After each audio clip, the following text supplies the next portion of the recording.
who left a legacy. There were individuals who left a legacy that mankind will talk about, that is written in the books of history, and that the Muslims could walk with their chins high, knowing that there is Khalid bin Waleed radiallahu anhu from amongst them.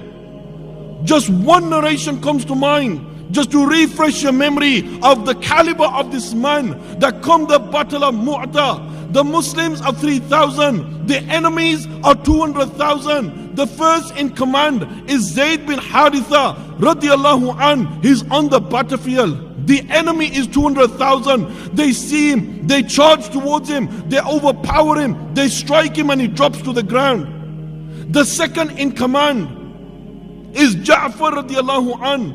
He takes the flag, dashing on the battlefield. The enemies see him, they charge towards him, they overpower him, they strike him with a severe strike, and off comes his right arm. He takes the flag with the left.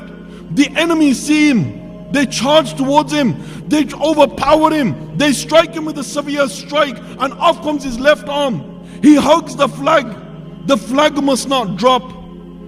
He hugs the flag must not drop. The enemies see him vulnerable, they charge towards him, they overpower him, they strike him with a severe strike, and he drops to the ground.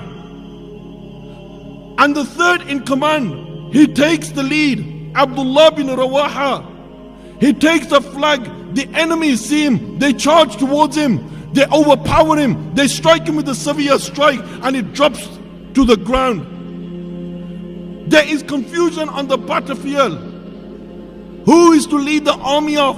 Who is to lead the Muslims of?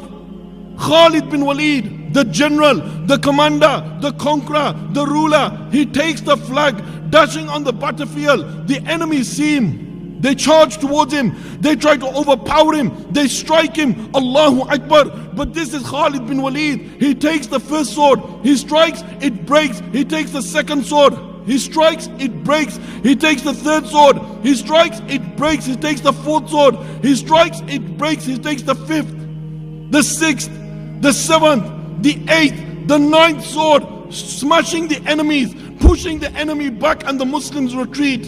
From that day, this man was given that title, the Sword of Allah. This is a man who left a legacy from amongst men that mankind will talk about right till the day of judgment.